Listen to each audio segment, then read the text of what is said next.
আল্লাহ তাআলা কেতিয়া কেনেকৈ গাইবী সাহায্য পঠায়, আল্লাহৰ পক্ষৰ পৰা কেনেকৈ গাইবী ইমদাদ আহে, সৰু এটা কাহিনী শুনিলেই বুজি পাব। আল্লাহৰ ৰসুল জনাবে মুহাম্মদুৰ ৰাছুলুল্লাহ সাল্লাল্লাহু আলাইহি ওয়াসাল্লাম যেতিয়া মক্কাৰ পৰা হিজৰত কৰি মদিনালৈ গ'ল, মদিনাত যোৱাৰ পিছত মদিনাৰ মানুহবোৰ নবী সাল্লাল্লাহু আলাইহি ওয়াসাল্লামৰ ওচৰত আহে, সাক্ষাৎ কৰিবলৈ আহে। ক'ৰ পৰা আহিছে, কিয় আহিছে, তেওঁ কোন হয়, নবী সাল্লাল্লাহু আলাইহি ওয়াসাল্লামৰ পৰিচয় কৰিবলৈ যেতিয়া আহে, নবী সাল্লাল্লাহু আলাইহি ওয়াসাল্লামৰ সুন্দৰ চেহাৰাৰ ফালে চাই নবীৰ আখলাক ব্যৱহাৰ দেখা পায়, তেওঁলোকে নবী সাল্লাল্লাহু আলাইহি ওয়াসাল্লামৰ হাতত হাত ধৰি কলিমা পঢ়ি মুছলমান হৈ যায়। দিনক দিনে ইছলামৰ সংখ্যা বৃদ্ধি হৈ আছিল, মুছলমানৰ সংখ্যা বৃদ্ধি হৈ আছিল। মদিনাৰ এজন ইহুদীসকলৰ চৰ্দাৰ, যাৰ নাম আউফ বিন মালিক আল আসজাই, বহুত ডাঙৰ এজন ইহুদীৰ নেতা আছিল। নবী সাল্লাল্লাহু আলাইহি ওয়াসাল্লাম মনে মনে ভাবিছিল, আশা কৰিছিল, যদি আউফ বিন মালিক আল আসজাই মোৰ ওচৰত আহিলেহেঁতেন, কলিমা পঢ়ি মুছলমান হৈ গ'লহেঁতেন, তেতিয়াহ'লে দিন ইছলামৰ তাকত বাঢ়িলেহেঁতেন আৰু তেওঁৰ যিবোৰ সহচৰ আছে তেওঁলোকেও কলিমা পঢ়িলেহেঁতেন। নবী সাল্লাল্লাহু আলাইহি ওয়াসাল্লামৰ মনৰ খাহিছ আছিল, মনে মনে ভাবিছিল। এনেকৈ 1 বছৰ পাৰ হৈ গ'ল, আউফ বিন মালিক আল আসজাই নবীৰ ওচৰত অহা নাই। মদিনাৰ বিভিন্ন মানুহ আহি আছে, কিন্তু আউফ বিন মালিক আল আসজাই এতিয়ালৈকে নবীৰ ওচৰত অহা নাই। 1 বছৰ এনেকৈ পাৰ হৈ গ'ল, 2 বছৰ পাৰ হৈ গ'ল, 3 বছৰ পাৰ হৈ গ'ল। নবী সাল্লাল্লাহু আলাইহি ওয়াসাল্লাম সদায় মনৰ খাহিছ, মনে মনে ভাবি থাকে, যদি আউফ বিন মালিক আল আসজাই মোৰ ওচৰত আহিলেহেঁতেন, দিন ইছলামৰ শক্তি বাঢ়িলেহেঁতেন। সেইফালে আউফ বিন মালিক আল আসজাই তেওঁ কেতিয়াবা নবীৰ ওচৰত আহিব বিচাৰে, যে মক্কাৰ পৰা এজন মানুহ মদিনাত আহিছে, তেওঁ নতুন ধৰ্মৰ প্ৰচাৰ কৰিছে, তেওঁৰ নাম মুহাম্মদ হয়, তেওঁ নবী হয়, তেওঁক মই খবৰ কৰি আহোঁ, পৰিচয় হৈ আহোঁ। যোনে তেওঁৰ ওচৰত যায় কলিমা পঢ়ি মুছলমান হৈ যায়, মানুহজনক চাব লাগিছিল। তেওঁ কেতিয়াবা আহিব বিচাৰে, কিন্তু তেওঁৰ লগৰীয়াবিলাকে আহিব নিদিয়ে। কেতিয়াবা চাবচোন, ডাঙৰ ডাঙৰ নেতাসকলে, ভাল ভাল মানুহবিলাকে কিবা ভাল কাম কৰিব বিচাৰে, ডাঙৰ ডাঙৰ কাম জনকল্যাণৰ কাৰণে কৰিব বিচাৰে, কিন্তু কিছুমান চাম চাই যে তেওঁলোকে বাধা দিয়ে নিজস্ব স্বাৰ্থৰ কাৰণে, তেওঁলোকক এইবোৰ ভাল কাম কৰিব নিদিয়ে। যেনে ফিৰাউন কেতিয়াবা মুছা আলাইহিস সালামৰ ওচৰত আহিব বিচাৰিছিল, তেওঁৰ ধৰ্মৰ বিষয়ে জানিব বিচাৰিছিল, কিন্তু হামানে আহিব দিয়া নাই, যাৰ কাৰণে ফিৰাউন নীল দৰিয়াত ডুবি মৰিছে। আউফ বিন মালিক আল আসজাই যদিও আহিব বিচাৰে, তেওঁৰ লগৰীয়াবিলাকে আহিব নিদিয়ে। আল্লাহৰ নবী সাল্লাল্লাহু আলাইহি ওয়াসাল্লাম এইফালে সদায় অপেক্ষা কৰি থাকে, মনে মনে আশা কৰি থাকে, আউফ বিন মালিক আল আসজাই কেতিয়া মোৰ ওচৰত আহিব আৰু কলিমা পঢ়ি মুছলমান হ'ব। সুবহানাল্লাহ। এনেকৈ 1 বছৰ, 2 বছৰ, 3 বছৰকৈ যেতিয়া 6 বছৰ হৈ গ'ল, আল্লাহৰ নবী সাল্লাল্লাহু আলাইহি ওয়াসাল্লাম মনে মনে অপেক্ষা কৰি থাকে, আউফ বিন মালিক আল আসজাই আহিব। এদিনাখন আউফ বিন মালিক আল আসজাই মনৰ পৰিৱৰ্তন হৈ গ'ল। ইশাৰৰ পিছত আল্লাহৰ নবী সাল্লাল্লাহু আলাইহি ওয়াসাল্লাম ইশাৰৰ নামাজৰ পিছত খানা পিনা কৰি আৰাম কৰি আছিল, বিচনাত ভাগৰ দি আছিল। এনেকুৱা অৱস্থাত দৰজাত কোনোবা এজনে শব্দ কৰিলে। আল্লাহৰ নবী সাল্লাল্লাহু আলাইহি ওয়াসাল্লাম সুধিলে, মান আনতা, তুমি কোন হয়? তেওঁ বাহিৰৰ পৰা আৱাজ দিছে, আনা আউফ বিন মালিক আল আসজাই। আল্লাহৰ নবী সাল্লাল্লাহু আলাইহি ওয়াসাল্লাম লগে লগে ঘৰলৈ সোমাই অহাৰ অনুমতি দিলে, দৰজা খুলি দিলে। আউফ বিন মালিক আল আসজাই, মই কিমান দিনৰ পৰা তোমাক অপেক্ষা কৰি আছো, তুমি আহিবা, কলিমা পঢ়ি মুছলমান হ'বা। ইমান দিন তোমাৰ, এতিয়াহে তোমাৰ সময় হ'লনে? আউফ বিন মালিক আল আসজাই কোনো কথা নকয়। নবী সাল্লাল্লাহু আলাইহি ওয়াসাল্লামৰ সুন্দৰ চেহাৰাৰ ফালে চাই তেওঁ কান্দি দিছে, চকুৰ পৰা পানী বৈ গৈ আছে। নবী সাল্লাল্লাহু আলাইহি ওয়াসাল্লামে যিবোৰ কথা কৈ আছে, নবী সাল্লাল্লাহু আলাইহি ওয়াসাল্লামৰ চেহাৰাৰ ফালে চাই আছে আৰু তেওঁৰ চকুৰ পানী বৈ গৈ আছে, তেওঁ কোনো কথাই নকয়। আল্লাহু আকবার। কবিয়ে কৈছিল, ও আহসানু মিন কালাম তারাকাতু আইনি ও আজমালু মিন কালাম তালিদিন নিসাউ খুলিকতা মুবাররাআম মিন কুল্লি আইবিন কাআন্নাকা কাদ খুলিকতা কামা তাশাউ। আপোনাৰ দৰে সৌন্দৰ্যময় চেহাৰাৰ গৰাকী মোৰ এই 2 নয়নে কেতিয়াও দেখা নাই। ইমান সৌন্দৰ্যময় সন্তান আজিলৈকে কোনো নাৰীয়ে জন্ম দিব পৰা নাই। আপুনি সকলো দুখ মুক্ত হৈ আপুনি জন্ম গ্ৰহণ কৰিছে। এনে লাগে যেন আপুনি যিদৰে বিচাৰিছে আল্লাহ তাআলাই সেইমতে আপোনাক সৃষ্টি কৰিছে। সুবহানাল্লাহি বিহামদিহি।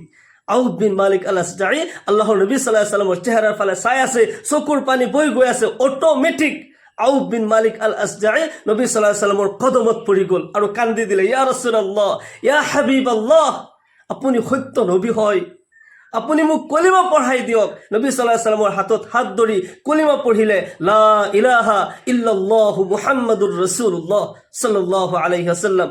আউফ বিন মালিক আল আসজাই নবীৰ হাতত হাত ধৰি কলিমা পঢ়ি মুছলমান হৈ গ'ল। নবী সাল্লাল্লাহু আলাইহি ওয়াসাল্লামৰ এই সুন্দৰ চেহাৰাৰ ফালে চাই তেওঁ মনে মনে চিন্তা কৰি আছিল, মোৰ লগৰীয়াবিলাকে মিছা কৈ আছিল, যিবোৰ কথা কৈছিল তেওঁৰ বিষয়ে যিমান বদনাম কৈছিল, মইতো গোটেই উল্টা পাই আছো।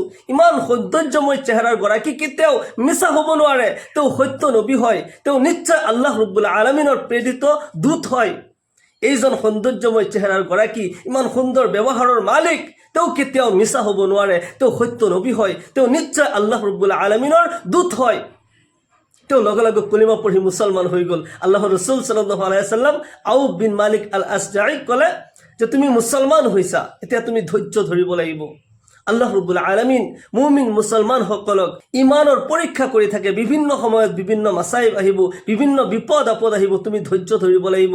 নবী সাল্লাল্লাহু আলাইহি ওয়াসাল্লামৰ ওচৰত এটা কাফিলা আহি কলিমা পঢ়ি মুছলমান হৈছিল। নবী সাল্লাল্লাহু আলাইহি ওয়াসাল্লামে তেওঁলোকক কৈছিল, তোমালোকে ধৈৰ্য ধৰাৰ কাৰণে নিজকে শক্তিশালী কৰা, কাৰণ আল্লাহ তাআলাই তোমালোকক পৰীক্ষা কৰিব।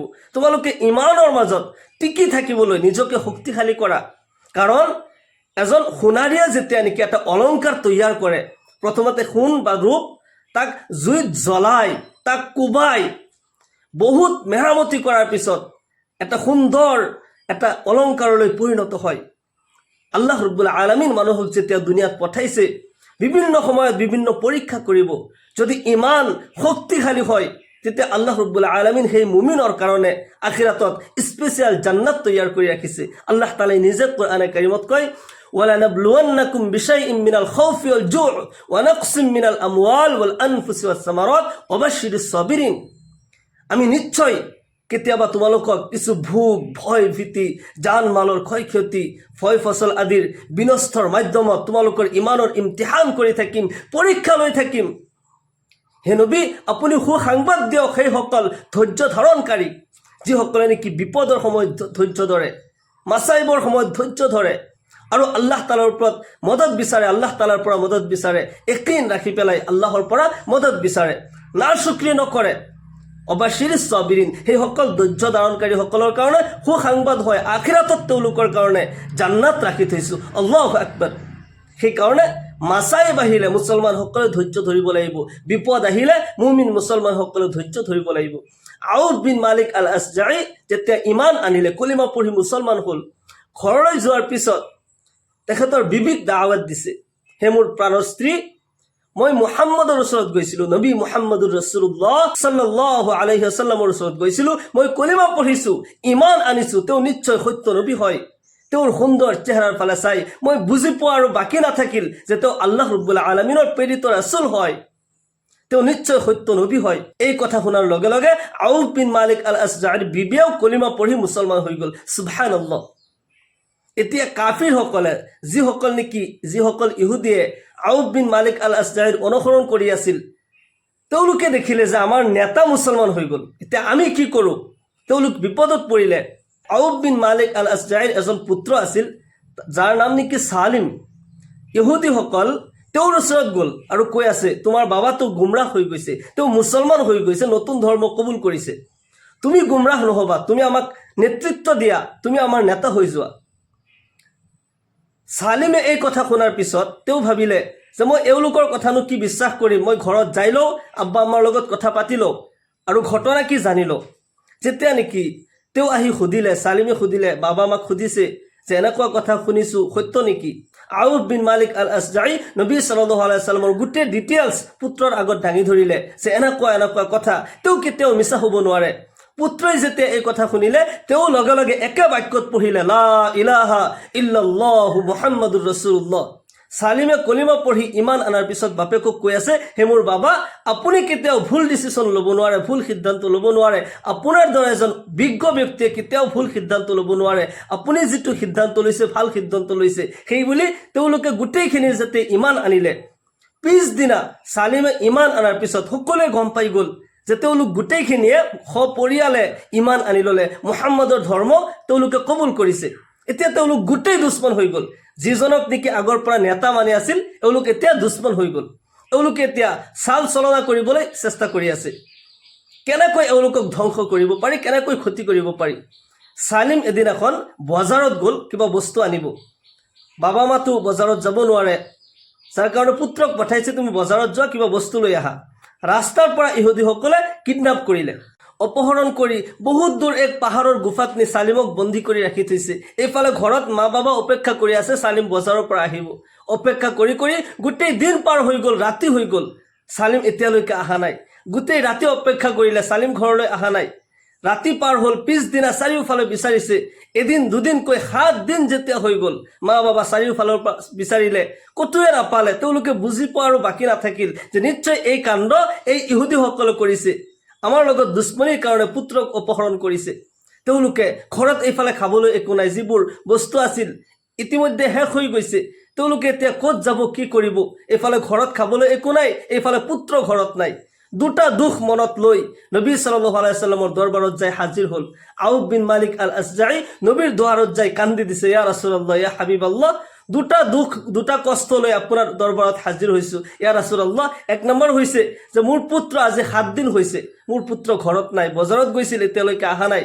মোৰ বিশ্বাস হৈ গ'ল যে নিশ্চয় ইহুদীসকলে এই কাণ্ড কৰিছে, তেওঁলোকে কিডনেপ কৰিছে। আৰু এইফালে মোৰ ঘৰত খাবলৈ একো নাই, ইয়া ৰাসূলুল্লাহ, বহুত পেৰেচানিত আছোঁ, বহুত কষ্টত আছোঁ। আপোনাৰ ওচৰত আহিছোঁ, যদি কিবা দিশা পৰামৰ্শ দিয়ে, কিবা সহায় যদি পাওঁ, সেই আশালৈ আপোনাৰ দুৱাৰত হাজিৰ হৈছোঁ। আল্লাহৰ ৰসুল জনাবে মুহাম্মদুৰ ৰাসূলুল্লাহ সাল্লাল্লাহু আলাইহি সাল্লাম আউফ বিন মালিক আল আসজাই কয়, ইসবিৰ ওয়াত্তাকিল্লাহ, তুমি ধৈৰ্য ধৰা আৰু আল্লাহ তাআলাৰ তাকৱা অৱলম্বন কৰা আৰু তুমি ঘৰলৈ যোৱা।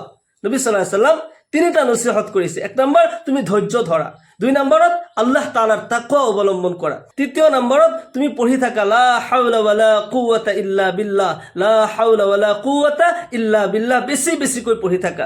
আউফ বিন মালিক আল আসজাই নবী সাল্লাল্লাহু আলাইহি সাল্লামৰ পৰা বিদায় লৈ যেতিয়া নিজৰ ঘৰত যায়, তেওঁ নিজেও লা হাওলা পঢ়ি আছে, নিজৰ বিবিকো কৈছে যে তুমিও লা হাওলা ওয়ালা কুওয়াতা ইল্লা বিল্লাহ পঢ়ি থাকা। তেওঁলোক দুইজনেই যেতিয়া লা হাওলা ওয়ালা কুওয়াতা ইল্লা বিল্লাহ পঢ়ি আছে, ধৈৰ্য ধৰিছে, আল্লাহ তাআলাৰ ওপৰত ইয়াকিন ৰাখি যেতিয়া লা হাওলা ওয়ালা কুওয়াতা ইল্লা বিল্লাহ পঢ়ি আছে, সেইফালে চালিমক যিসকলে নেকি বন্দী কৰি ৰাখিছিল পাহাৰৰ গুফাত, এইফালে তেওঁলোকে এই আমল কৰি আছে, সেইফালে একশ্যন আৰম্ভ হৈ গৈছে। আল্লাহু আকবাৰ। যিসকলে নেকি বন্দী কৰি চালিমক ৰাখি থৈছিল, চালিমে দেখা পালে যে অট'মেটিক এওঁলোক পগলা হৈ গৈছে। আল্লাহু আকবার। এওঁলোক এনেকুৱা পগলা হৈছে যে কিছুমান মাটিত বাগৰি বাগৰি কাণ দিছে, কিছুমানে এনেই থিয় হৈ আছে, হাঁহি আছে, একোৱে ক'ব নোৱাৰে। চালিমে দেখিলে যে এওঁলোক দেখোন গোটেই পগলা হৈ গ'ল। কাৰণটো কি? যেতিয়া তেওঁৰ হাত টানি দিছে, হাতত যি বান্ধা আছিল অট'মেটিক হাতৰ বান্ধ খুলি গৈছে, ভৰি বান্ধি থোৱা আছিল, ভৰি খুলি গৈছে। চালিমে ভাবিলে এতিয়া মোৰ যোৱাৰ সুযোগ হয়।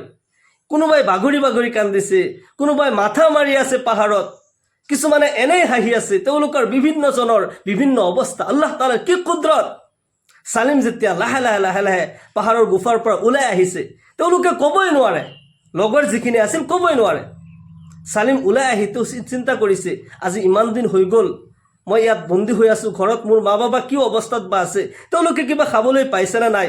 এনেকুৱা বহুত সন্তান আছে যিসকলে নেকি জেলৰ পৰা ওলাইও মা বাবাৰ চিন্তা কৰে, কষ্টৰ পৰা ওলাইও মা বাবাৰ কথা চিন্তা কৰে, মোৰ মা বাবা কি অৱস্থাত আছে, খাইছেনে নাই, কি অৱস্থাত আছে, শৰীৰ সুস্থ আছে নে কিবা বেমাৰত পৰি আছে, মা বাবাৰ চিন্তা কৰে। তেনেকুৱা সন্তানৰ ইহকাল পৰকালত আল্লাহ তাআলা কল্যাণ দান কৰক। সকলোকে আল্লাহুম্মা আমিন। চালিমে চিন্তা কৰি আছে, মা বাবাৰ কাৰণে যদি মই কিবা ব্যৱস্থা কৰিব পাৰিলোহেঁতেন, কিবা খাদ্যৰ যোগান ধৰিব পাৰিলোহেঁতেন, কিবা যদি ঘৰত মই লৈ যাব পাৰিলোহেঁতেন, ইয়া আল্লাহ মোক মদত কৰা।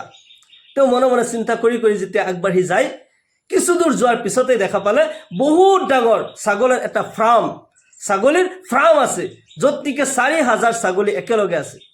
তাৰ কোনো মালিক নাই। এক মৰুভূমিত বিনা মালিকৰ 4000 ছাগলী এটা ফাৰ্ম তেওঁ দেখা পালে। তেওঁ লগে লগে ক'লে, সেই ছাগলীবোৰ আল্লাহ তাআলাৰ হুকুমত মোৰ লগত বলা।